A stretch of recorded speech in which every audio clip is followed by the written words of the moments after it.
بعض کمپنیوں نے ایسے ٹیکے بنائے جنہوں سے پیسے کمائے، اس کے بعض خلاف لوگ ہو گئے اور اس کا ریئیکشن بھی ہوا. اس ریئیکشن کا جواب آپ کوئی نہیں دیتے. آپ کہتے ہیں جی اتنی % لوگ کامیاب ہوئے، اتنے % صرف اچھے رزلٹ نہیں آئے. ٹھیک ہے، اس کا مطلب ہے کہ پروفیشنلی کیونکہ آپ کے 70% سے اوپر رزلٹ آ گئے، وہ پرومزنگ رزلٹ ہیں، اور جو پرومزنگ رزلٹ ہے اس کا مطلب ہے کامیاب ہے. اور وہ جو 30% ہے وہ زیادہ شور مچانے والا ہے. 70% جو کیور ہو گیا اس نے شور نہیں مچانا، اس نے نہیں بتانا. باقی یہ کہ آپ کے اپنے پروفیشن میں بعض ڈاکٹر ہیں ایسے جو اس کے خلاف تھے. باقی اے آئی تو ایسی کوئی بات نہیں، دین کا معاملہ ہے مثلا. جی ہم نے یہاں ایک سوال شیٹ کروایا کہ یہ اس کا جواب کیا ہے. اے آئی نے جواب دیا کہ اس کے لیے حدیث یہ ہے، اس کو اس طرح جواب ملتا ہے. تو اس میں سوال کرنے والے نے کر دیا، ہمارے احمدی ہیں، اس کو میں نے کہا تھا کرو کہ یہ تمہارا جواب غلط ہے، اس کا اصل جواب تو یہ حدیث اس کے خلاف جاتی ہے. تو اس نے کہا ہاں تم ٹھیک ہو، میرا جواب غلط تھا. تو اے آئی نے خود مان لیا. ٹھیک ہے، تو یہی آپ کے میڈیکل پروفیشن میں حساب ہے اے آئی کا. تو اتنا آپ ریلائی نہیں کر سکتے اس پہ، نہ ٹرسٹ کر سکتے ہیں. وہ کوئی اپنا دماغ تو نہیں ہے اے آئی کا. اے آئی کے پیچھے دماغ تو آپ کا چل رہا ہے نا. ٹھیک ہے، ایک دفعہ نے فیڈ کر دیا، اس نے جواب دے دیا، یا بہت ساری جو ویوز ہیں اس کے سامنے آ گئے، اس کی اس نے کنسالیڈیٹڈ رپورٹ بنا کے ایک رزلٹ جو تھا وہ بنا دیا کہ یہ ہونا چاہیے، اس پہ آپ کو رپورٹ دے دیتا ہے وہ. تو اس لیے آپ لوگوں کو یہ بتائیں کہ اے آئی پہ زیادہ ٹرسٹ نہ کرو. اصل ہم تمہیں دیکھ رہے ہیں اور تمہیں بتا رہے ہیں کہ تمہارا یہ بیماری ہے، اس کے یہ تمہارے ٹیسٹ جو ہیں. اول تو یہ ہے کہ آج کل جو ڈاکٹر ہیں نا وہ جو ہیں زیادہ ریلائی کرتے ہیں ٹیسٹ پہ. بلڈ ٹیسٹ کرو، یورین ٹیسٹ کرو، فلاں ٹیسٹ کرو، فلاں ٹیسٹ کرو، MRI کرو، اسکین کراؤ، فلاں کراؤ، یہ کراتے ہیں نا. جو پرانے ڈاکٹر جو تھے، جس طرح ڈاکٹر ازمیر اسماعیل صاحب جو گائنیکالوجی بھی تھے، جنرل سرجن بھی تھے، آرتھوپیڈک سرجن بھی تھے ہیں، اور ENT اسپیشلسٹ بھی تھے ہیں، وہ سارے کام کرتے تھے اور لوگوں کے سمٹم دیکھ کے علاج کر دیا کرتے تھے. یا پرانے طبیب جو ہوتے تھے، جس طرح خلیفۃ مسیح اول کے بارے میں آتا ہے کہ نبض دیکھ کے بتاتے تھے کہ کس کو کیا بیماری ہے. وہ تو آپ لوگوں کو پتہ کچھ نہیں. تو جو لیبارٹری ٹیسٹ ہے ان کے اوپر آپ کو زیادہ انحصار ہوتا ہے. تو پھر آپ کو بتانا پڑے گا تمہارے لیبارٹری ٹیسٹ یہ کر رہے ہیں، اس کی بنیاد پہ میں یہ تمہیں ریکمینڈ کر رہا ہوں. اے آئی جو ہے وہ غلط کہہ رہی ہے، اس کے پاس سارے لیبارٹری ٹیسٹ نہیں آئے.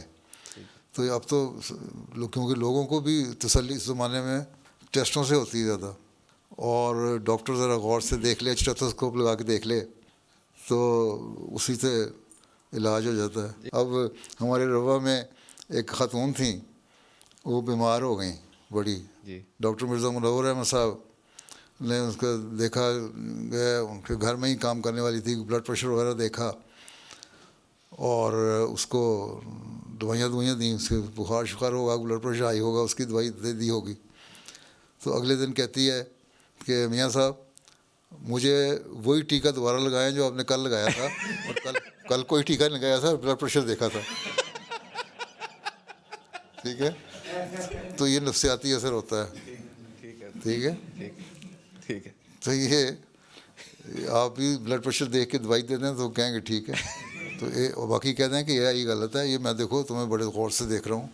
جب آپ بات سنتے ہیں نا مریض کی غور سے تو 50% تو اس کو ویسی تسلی ہو جاتی ہے. ٹھیک ہے، اے آئی تسلی نہیں کرا سکتا. ہاں بہت زیادہ کوئی ماننے والے اے آئی کو تو چند ایک لوگ ہوں گے. ٹھیک ہے، اتنے لوگ تو ہوتے ہی ہیں. اب تو آپ جو دوائی دیتے ہیں، آپ کسی کو مریض کو ہیں، مثلا مجھے ڈاکٹر دوائی دیتا ہے تو میں اس کا جو دوائی کا جو پمفلٹ پہلے پڑھتا ہوں، اس میں کیا کیا ہے. اور اس میں انہوں نے اپنی بچت کرنے کے لیے جو فارماسیوٹیکل کمپنیاں ہیں انہوں نے تو لکھا ہوتا ہے اس میں یہ ریئیکشن ہو سکتا ہے، یہ ریئیکشن ہو سکتا ہے، یہ ریئیکشن ہو سکتا ہے. اگر اسی کو پڑھ لے نا مریض ہیں تو دوائی نہ کھائے. My question is, we see many young women excelling in education and staying focused, while some young men are less engaged. What advice does Azur have for the young men and motivate them into better education? بات یہ ہے کہ بہت سارے خاندانوں میں لڑکوں کو زیادہ امپورٹنس دی جاتی ہے، لڑکیوں کو اتنا زیادہ نہیں دیتے. اس لیے لڑکوں کے دماغ خراب ہو جاتے ہیں. وہ کہتے ہیں ہم لاڈلے اس لیے ہمیں کام کی ضرورت نہیں ہے. وہ جن فیملیوں میں یہ ہے اور بہت ساری فیملیوں میں ہے, ہمارے کلچر میں, یورپین کلچر میں نہیں ہوگا لیکن ہمارے کلچر میں, اگر پاکستانی کلچر کی بیک گراؤنڈ سے آپ بات کر رہے ہوتے ہیں, آپ کے ذہن میں وہی ہے, تو وہ پھر لڑکیاں پھر محنت کرتی ہیں, پڑھتی ہیں, کیونکہ سمجھتی ہیں ہم نے اپنا فیوچر بنانا ہے. ٹھیک ہے, لڑکے جو ہیں وہ لاڈوں میں پڑ جاتے ہیں, لیکن بہت سارے لڑکے ایسے بھی ہیں جہاں فیملیاں آرگنائزڈ ہیں, پوری طرح دونوں کے حق ادا کر رہے ہیں, لڑکے لڑکی کو. لڑکیاں بھی پڑھ رہے ہوتے ہیں, بہت ساری فیملیاں آتی ہیں, لڑکے بھی پی ایچ ڈی کر رہے ہیں, لڑکیاں بھی پی ایچ ڈی کر رہی ہیں, لڑکے بھی میڈیسن کر رہے ہیں, وہ بھی کر رہی ہیں. لیکن وہاں جہاں ڈسکرمنیشن ہوتی ہے نا تھوڑی سی, وہاں یہ سارے مسائل پیدا ہوتے ہیں. وہ نہ پیدا ہونے دیں, ٹھیک ہے, اس نے ٹریٹ کریں. اب یہ صرف یہی بات نہیں, دین کے معاملے میں بات ہے. اب مجھے کسی نے چند دن نہیں ہوئے, کسی لڑکے نے خط لکھا کہ ہمیں ماں کہتی ہے کہ نماز پڑھو, اور ہم نمازیں پڑھ رہے ہیں, ماں بھی میری بڑی اچھی نمازیں پڑھتی ہے اور ہم لڑکیاں بھی پڑھتی ہیں, لیکن ہمارا بھائی جو ہے نا وہ اب ایک عمر پہ پہنچ کے نمازیں پڑھنے چھوڑ دیا ہے. اور کیوں؟ اس لیے کہ ہمارا باپ جو ہے وہ ریگولر نہیں نمازوں میں. اور جب میں نے اس کو کہا تو نماز پڑھو, تو کہتا ہے نمازیں پڑھنا لڑکیوں کا کام ہے, لڑکوں کا نہیں. تو جب یہ حال ہو جائے, صرف ایک جگہ نہیں, ہر جگہ اسی سچویشن ہو جائے, تو پھر آپ کیا کر سکتے ہیں؟ تو اس لیے ایکویلٹی ہونی چاہیے, ڈسکرمنیشن نہیں ہونی چاہیے. You have been advising us to store up to 3 months' worth of food and supplies in the event of an emergency. Unfortunately, there are many who can't even afford food, gas, medicine on a daily basis. Please give us guidance on how we can approach this issue. You see, those who can afford, they should at least store enough food at least for 3 months.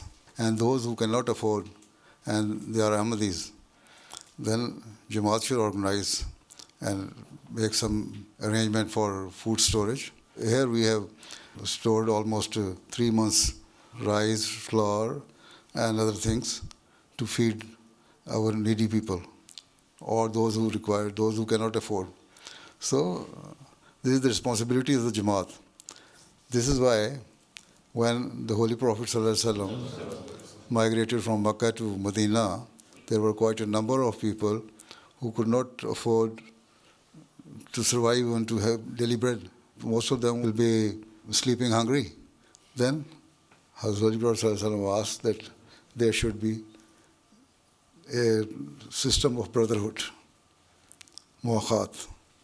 And then he asked every resident of Medina to take responsibility of one man who has migrated from Makkah. And this is how they managed. This is the guideline we should also adopt.